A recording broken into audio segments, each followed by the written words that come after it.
Good morning, this is Yamni. Welcome to 30 by 60 Headlines.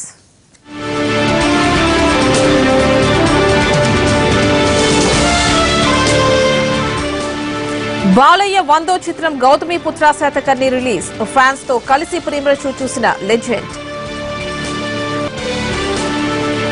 Gannavaram ఎయిర్పోర్టుకు అంతర్జాతీయ శోభ. కొత్త terminal ప్రారంభించనున్న Chandrababu. నేటి నుంచి కాంట్రాక్టు లెక్చరర్ల నిరాహార దీక్ష. షో కాజ్ నోటీసులు ఇవ్వనున్న టీ సర్కారు. సంక్రాంతి రద్దీతో జనంపై ఛార్జ్ల కొరడ. 50% అదనంగా బాధేస్తోన్న ఆర్టీసీ. ఇవాల్టి నుంచి ఇంటర్నేషనల్ కైట్ ఫెస్టివల్. భారీ ఏర్పాట్లు చేసిన టీ సర్కార్. నందమూరి నటసింహం బాలకృష్ణ నటించిన 100వ చిత్రం గౌతమి పుత్ర శాతకర్ణి. అభిమానులతో పాటు ఇండస్ట్రీ కూడా ఎన్నో ఆశలు పెట్టుకున్న ఈ చిత్రం నేడు ప్రేక్షకుల ముందుకొస్తోంది. ఇప్పటికే థియేటర్ల ముందు అభిమానుల కోలాహలం మిన్నంటింది. క్రిష్ దర్శకత్వం వహించిన ఈ సినిమాలో బాలయ్య సరసన శ్రీయ నటించారు. శాతకర్ణి తల్లి గౌతమి పాత్రను హేమామాలిని పోషించారు.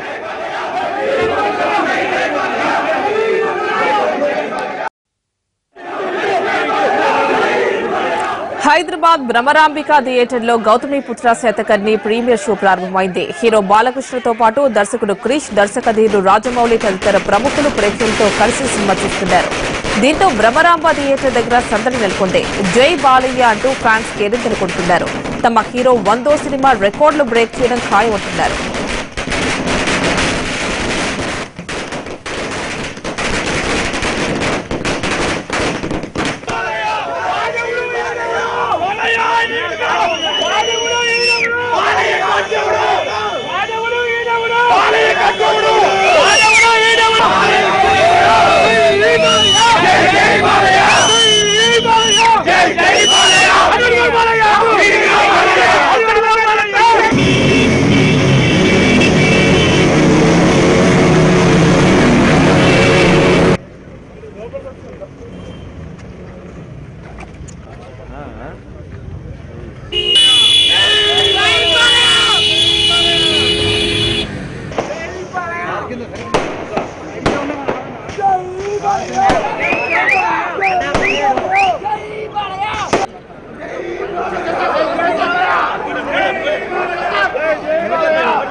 పండగ వాతావరణం నెలకొంది. అదిగాక 100వ సినిమా చారిత్రాత్మక కథాంశంతో జరుగుతున్న ఈ సినిమా అవడం వల్ల దానితోడు మా బాలయ్య బాబు సైన్యం కానీ, బాలయ్య బాబు అభిమానులు కానీ, 2 తెలుగు రాష్ట్రాల అభిమానులు కానీ, జనాలు కానీ చాలా సంతోషంగా అందగా పండగ వాతావరణం నెలకొంది. ఎప్పటికైనా ఏ రోజైనా మేము చెప్పేది ఒకటి, జానపద చిత్రాలు కానీ, చారిత్రాత్మక కానీ, సాంఘికాలు కానీ, పౌరాణికాలు కానీ ఏ చేయాలన్నా అది మేమే. ఎప్పుడైనా మేమే. జై బాలయ్య. ఎప్పుడైనా పంచగట్టాలన్నా తొడగొట్టాలన్నా ఈ సంక్రాంతి పనిలో మాదైనా ముద్ర వేసి తెలుగు దేశం గర్వపడేలాగా దేశం వేసి తిప్పుతామని అభిమానులందరూ గర్వపడుతూ చెప్పుకుంటున్నాం. శశికళ సీఎం పీఠం వైపు అడుగులేస్తూ తమిళ రాజకీయం రంజుగా మారిన సమయంలో ఆ రాష్ట్ర ముఖ్యమంత్రి పన్నీర్ సెల్వం ఏపీ పర్యటనకు వస్తున్నారు. తెలుగు గంగా నీటి అంశానికి సంబంధించి సీఎం చంద్రబాబుతో చర్చించనున్నారనేది అధికారిక సమాచారమైనా ఇతర రాజకీయ అంశాలు కూడా ప్రస్తావనకు వచ్చే అవకాశాలు కనిపిస్తున్నాయి. ఎన్డీఏ భాగస్వామిగా ఉన్న చంద్రబాబుతో పన్నీర్ సెల్వం భేటీ ఆసక్తి రేకెత్తిస్తోంది. విజయవాడ గన్నవరం ఎయిర్పోర్ట్ సరికొత్త హంగులు సంతరించుకుంది. ఎయిర్పోర్టులో కొత్త టెర్మినల్ను ఇవాళ సీఎం చంద్రబాబు నాయుడు ప్రారంభించనున్నారు. అంతర్జాతీయ ఎయిర్పోర్టులను తలదన్నే విధంగా అత్యాధునిక వస్తువులతో సుమారు 1600 కోట్ల వ్యయంతో ఈ టెర్మినల్ను నిర్మించారు. రాష్ట్ర విభజన తర్వాత గన్నవరం ఎయిర్పోర్టుకు ప్రయాణికుల తాకిడి పెరగడంతో నయా టెర్మినల్ను యుద్ద ప్రాతిపదికన నిర్మించారు. రన్వే విస్తరణ పనులకు కూడా శంకుస్థాపన చేయనున్నారు చంద్రబాబు.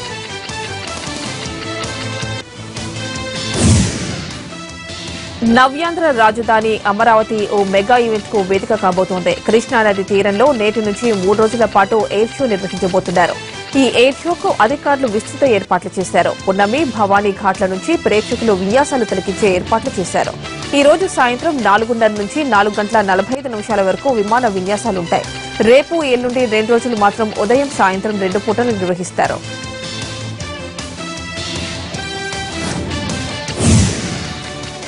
సంక్రాంతికి పల్లెబాట పడుతున్నారు హైదరాబాదీలు. జంట నగరాల్లో నివాసం ఉంటున్న వారు సంక్రాంతి పండుగను బంధుమిత్రులు, గ్రామస్తుల మధ్య ఘనంగా జరుపుకునేందుకు సొంతూళ్లకు వెళ్తున్నారు. దీంతో బస్సులు, ట్రైన్లన్నీ కిక్కిరిసిపోయి కనిపిస్తున్నాయి. సీట్ల కోసం ఫీట్లు తప్పట్లేదు. దూర ప్రాంతాలకు వెళ్లే వారితో సికింద్రాబాద్ రైల్వే స్టేషన్ కిటకిటలాడిపోతోంది.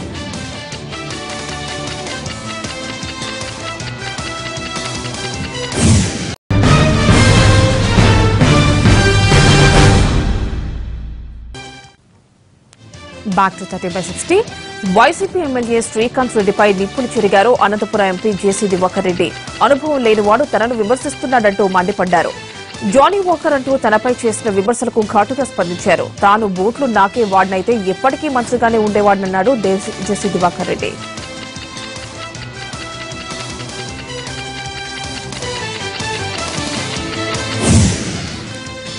జేసీ దివాకర్ రెడ్డిలా సంస్కారహీనంగా మాట్లాడే భాష తనకు రాదన్నారు వైసీపీ ఎమ్మెల్యే శ్రీకాంత్ రెడ్డి. పార్లమెంట్ సభ్యుడైన జేసీ రౌడీల భాష మాట్లాడుతున్నారని విమర్శించారు. కులాల పేరెత్తి మాట్లాడినందుకు ఎంపీ పదవి నుంచి అనర్హుడిని చేయాలంటూ డిమాండ్ చేశారు. దిగజారుడు రాజకీయాలు చేసే వ్యక్తి విసిరిన సవాల్పై తాను చర్చకు సిద్దమన్నారు ఎమ్మెల్యే శ్రీకాంత్ రెడ్డి.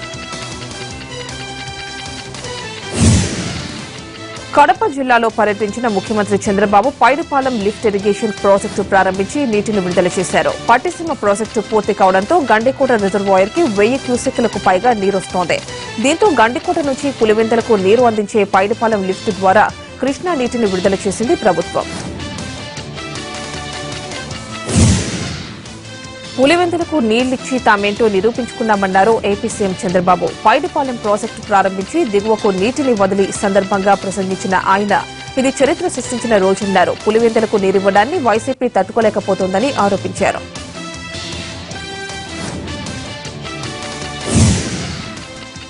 వైసీపీ అధ్యక్షుడు జగన్ పై మండిపడ్డారు టీడీపీ నేత దేవినేని నెహ్రూ. ప్రభుత్వం చేసే ప్రతి పనికి అడ్డుపడడం, అవినీతి ఆరోపణలు చేయడం సరికాదన్నారు.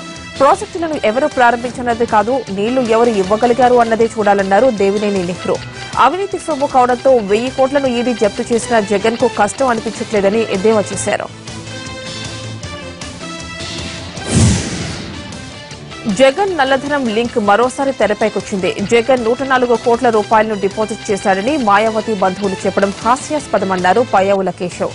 కింగోరా ఆఫ్ ఇన్వెస్ట్మెంట్ లో పెట్టుబడులు పెట్టిన జగన్ జగతి పబ్లికేషన్స్ ద్వారా అక్రమ వ్యాపారం చేస్తున్నాడని ఆరోపించారు. జగన్ జైలుకు వెళ్లడం వైసీపీని ఓఎల్ఎక్స్ లో అమ్మేయడం ఖాయమన్నారు పయ్యావుల కేశవ్.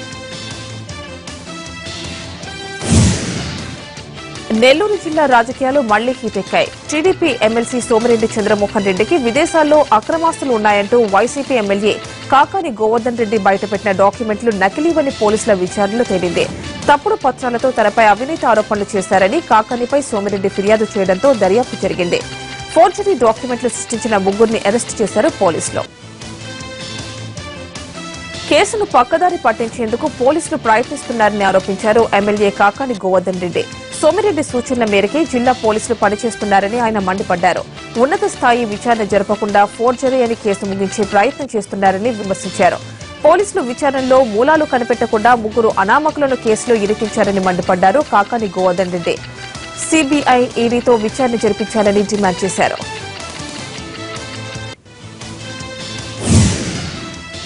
మైనారిటీలకు కొన్ని కాంట్రాక్టులు ఇవ్వాలని అధికారులను ఆదేశించారు తెలంగాణ సీఎం కేసీఆర్. మైనారిటీలకు బడ్జెట్ కేటాయింపులపై సమీక్ష జరిపిన సీఎం కేసీఆర్ నిధులు పెంచాలని సూచించారు. ఐటీ, పారిశ్రామిక రంగాల్లో మైనారిటీలను ప్రోత్సహించాలన్నారు. మైనారిటీ రెసిడెన్షియల్ స్కూల్ను పెంచాలని, స్కూళ్లలో హెల్త్ చెకప్ తప్పనిసరిగా చేయాలని ఆదేశించారు. తెలంగాణలో టెక్స్టైల్ ఇన్వెస్టర్స్ సమ్మిట్ ఏర్పాటుకు మద్దతివ్వాలంటూ కేంద్ర జౌళి శాఖ మంత్రి స్మృతి ఇరానీ విజ్ఞప్తి చేశారు రాష్ట మంత్రి కేటీఆర్ కు. ఢిల్లీ పర్యటనలో ఉన్న ఆయన టెక్స్టైల్స్ పార్క్, మౌలిక వస్తువుల కల్పన, సిరిసిల్లలో పవర్లూమ్ కస్టమర్స్ ఏర్పాట్లపై స్మృతి ఇరానీతో చర్చించారు.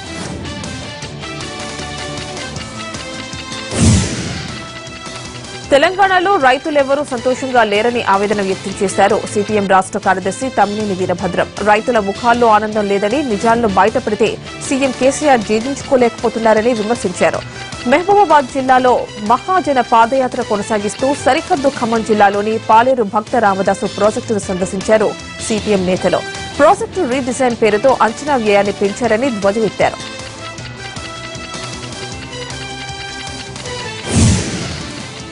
ఆర్థికంగా కష్టకాలమే అయినప్పటికీ సంక్షేమం, అభివృద్ది కోసం నిరంతరం కృషి చేస్తున్నామన్నారు ఏపీ ఆర్థిక మంత్రి యనమల. సంక్షేమ శాఖలు తమ బడ్జెట్ కేటాయింపుల్లో సగానికి పైగా ఖర్చు పెట్టాయని చెప్పారు. రెవెన్యూ లోటు భర్తీలో భాగంగా ఇంకా 7,000 కోట్లు కేంద్రం నుంచి రావాల్సి ఉందన్నారు. వ్యవసాయం, పరిశ్రమల రంగాల్లో అభివృద్ది బావుందని, రాష్ట్ర వ్యాప్తంగా 1,00,000 నుంచి 2 లక్షల ఎకరాల ఆయకట్టు పెరిగిందని తెలిపారు యనమల.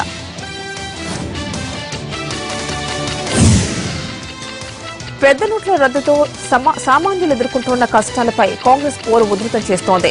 ఢిల్లీ వేదికగా జరిగిన జనవేదన్ సమ్మేళనంలో రాహుల్ ప్రసంగం తమకు స్ఫూర్తినిచ్చిందని అంటున్నారు ఏపీ, తెలంగాణ కాంగ్రెస్ నేతలు. ఆయన సూచనల మేరకు తెలుగు రాష్ట్రాల్లోనూ అలాంటి కార్యక్రమాలు ఏర్పాటు చేస్తామంటున్నారు. మోడీ హఠావో, దేశ్ బచావో పేరుతో కార్యక్రమాలు చేపడతామన్నారు. పేద ప్రజలకు ఎప్పుడూ హస్తం పార్టీ అభయం ఇస్తుందని వారు భరోసా ఇస్తున్నారు.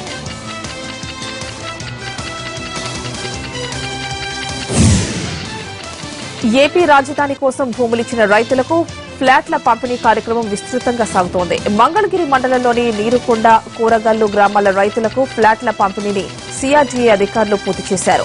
2,021 మంది రైతులకు 2,917 నివాస స్థలాలు, 2,201 వాణిజ్య ఫ్లాట్ల పంపిణీ చేశారు. పెండింగ్ ప్రాజెక్టులను వీలైనంత త్వరగా పూర్తి చేసి రైతులకు సాగునీరు అందిస్తామన్నారు తెలంగాణ నీటిపారుదల శాఖ మంత్రి హరీష్ రావు. కొమరం భీం, ఆసిఫాబాద్ జిల్లాలో పర్యటించిన మంత్రి ఇందిరా క్రాంతి పథకం ఆధ్వర్యంలో ఏర్పాటు చేసిన దాల్ మిల్లు ప్రారంభించారు. కొమరం భీం ప్రాజెక్టును సందర్శించారు. కాలువల నిర్మాణం త్వరగా పూర్తి చేయాలని అధికారులను ఆదేశించారు. అలక్ష్యం వహిస్తే చర్యలు తప్పవని హెచ్చరించారు.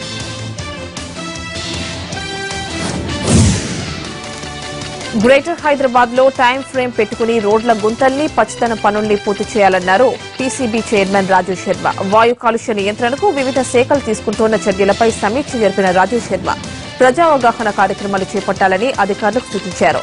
పెట్రోల్ ఉత్పత్తులు కల్తీ కాకుండా చర్యలు తీసుకోవాలని పౌర సరఫరాల శాఖను ఆదేశించారు. సంక్రాంతి సంబరాలకు ఏపీ సీఎం చంద్రబాబు స్వగ్రామం నారావారిపల్లి ముస్తాబవుతోంది. రేపటి నుంచి 3 రోజుల పాటు చంద్రబాబు స్వగ్రామంలో ఉండనున్నారు. ఈ సంబరాల్లో నారా లోకేష్ కూడా పాల్గొంటారు. చంద్రబాబు వియంకుడు బాలకృష్ణ రాకపై ఇంకా ఖచ్చితమైన సమాచారం లేదు. సీఎం పర్యటన దృష్ట్యా నారావారిపల్లెలో కట్టుదిట్టమైన భద్రత ఏర్పాటు చేస్తున్నారు. ఫ్లెక్సీలు, స్వాగత తోరణాలతో వీధులన్నీ పసుపుమయమైపోయాయి. యాదాద్రిలో ఇంటర్నేషనల్ కైట్ ఫెస్టివల్ కు ఏర్పాట్లు ఘనంగా జరుగుతున్నాయి. హైదరాబాద్ లో నేటి నుంచి 4 రోజుల పతంగుల పండుగ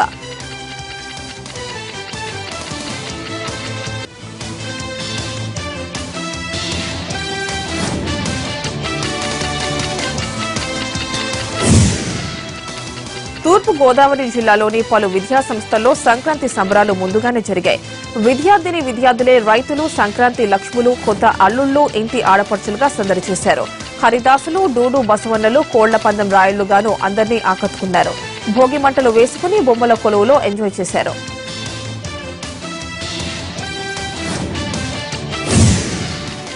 కర్నూలు జిల్లా కటప్రాళ్లో సంక్రాంతి వేడుకలు ఘనంగా జరిగాయి. ఫ్యాక్షనిస్టు గ్రామమైన కప్పట్రాళ్లను జిల్లా ఎస్పీ రవికృష్ణ దత్తత తీసుకోవడంతో ఆ గ్రామ రూపురేఖలే మారిపోయాయి. వాటికి అద్దం పట్టాయి సంక్రాంతి సంబరాలు. ఎడ్లబండి ఊరేగింపులు, ముగ్గుల పోటీలు ప్రధాన ఆకర్షణగా నిలిచాయి. ఎస్పీ రవికృష్ణ ఆధ్వర్యంలో జరిగిన సంక్రాంతి సంబరాల్లో చిన్న, పెద్ద, వృద్ధులు అంతా పాల్గొన్నారు.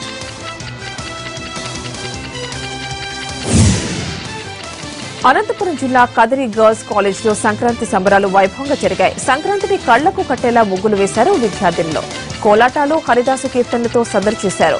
అధికారులంతా సంప్రదాయ దుస్తులు ధరించి తెలుగుదనం ఉట్టిపడేలా సంక్రాంతి వేడుకల్లో పాల్గొన్నారు. విశాఖలో వాజీ కమ్యూనికేషన్స్ ఆధ్వర్యంలో ముగ్గుల పోటీలు సందడిగా సాగాయి. సంక్రాంతి సంబరాల్లో భాగంగా ఏఎస్ రాజా గ్రౌండ్స్ లో నిర్వహించిన ఈ ముగ్గుల పోటీల్లో సుమారు 200 మందికి పైగా మహిళలు పాల్గొన్నారు. ఈ కార్యక్రమానికి ముఖ్య అతిథిగా వాజీ కమ్యూనికేషన్స్ అధినేత G Srinivasarao, Anakapalli MLA Anitha, joint collector Srujana హాజరయ్యారు. సీరియస్ నటీమణులు స్పెషల్ అట్రాక్షన్ గా నిలిచారు. రంగవల్లుల విజేతలకు గిఫ్టులు అందజేశారు.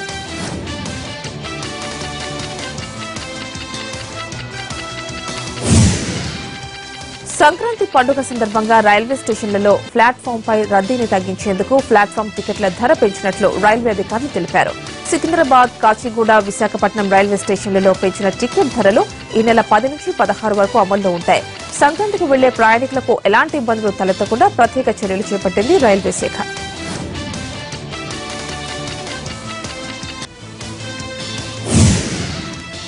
సంగారెడ్డి జిల్లా నారాయణ్ ఖేడ్ లో ఫ్లెక్సీ కలకలం చెలరేగింది. మార్కెట్ కమిటీ పాలకవర్గం ప్రమాణ స్వీకారోత్సవం సందర్భంగా 3 రోజుల క్రితం కట్టిన ఫ్లెక్సీలను తీసేయకపోవడంతో కాంగ్రెస్ నేతలు రంగంలోకి దిగి తొలగించారు. కాంగ్రెస్ నేత నగేష్ శెట్టర్ తన అనుచరులతో కలిసి కేసీఆర్, హరీష్ రావు, ఎంపీ, ఎమ్మెల్యేల చిత్రాలున్న ఫ్లెక్సీని తొలగించారు.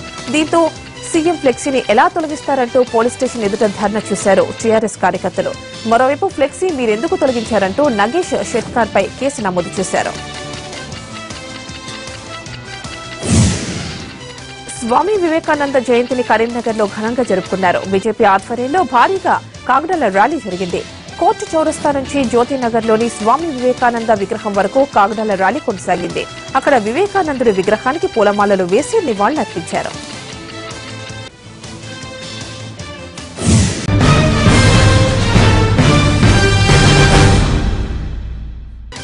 సైకిల్ గుర్తును కాపాడుకోవడమే కాదు, సమాజ్వాదీ పార్టీని చీలిపోనిచ్చేది లేదన్నారు ములాయం సింగ్ యాదవ్. లక్నోలోని ఎస్పీ కార్యాలయంలో జరిగిన సమావేశంలో ఆయన ఒకంత భావోద్వేగానికి గురయ్యారు.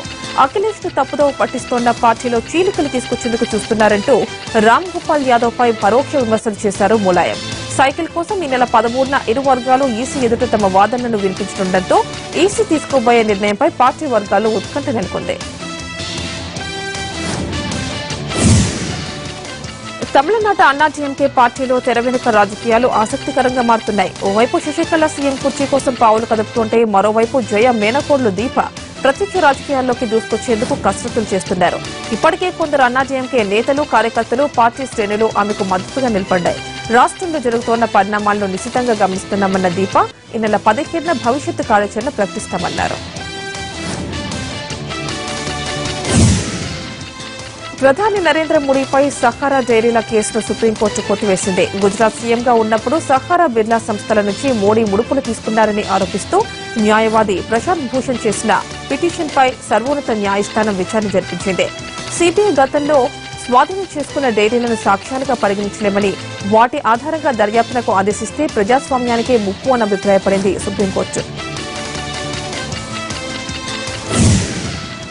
ప్రధాని మోడీ అధ్యక్షతన ఢిల్లీలో బీజేపీ సెంట్రల్ ఎలక్షన్ కమిటీ సమావేశం జరిగింది. ఈ సమావేశానికి బీజేపీ జాతీయ అధ్యక్షుడు అమిత్ షాతో పాటు కేంద్ర మంత్రులు అరుణ్ జైట్లీ, రాజ్నాథ్ సింగ్, వెంకయ్యనాయుడు, ఇతర నేతలు హాజరయ్యారు. త్వరలో 5 రాష్ట్రాల అసెంబ్లీ ఎన్నికలను అనుసరించాల్సిన వ్యూహంపై సమావేశంలో చర్చించారు. తృణమూల్ కాంగ్రెస్ పార్టీ ఆఫీసులో తుపాకీ కాల్పులు కలకలం సృష్టించాయి. బెంగాల్లోని మిడ్నాపూర్ జిల్లా ఖరగ్పూర్ లో ఈ ఘటన జరిగింది. టీఎంసీ ఆఫీసులోకి ప్రవేశించిన గుర్తు తెలియని వ్యక్తి కాల్పులు జరిపాడు. ఈ దాడిలో 5గురికి గాయాలయ్యాయి. వారికిప్పుడు ఆసుపత్రిలో చికిత్స జరుగుతోంది.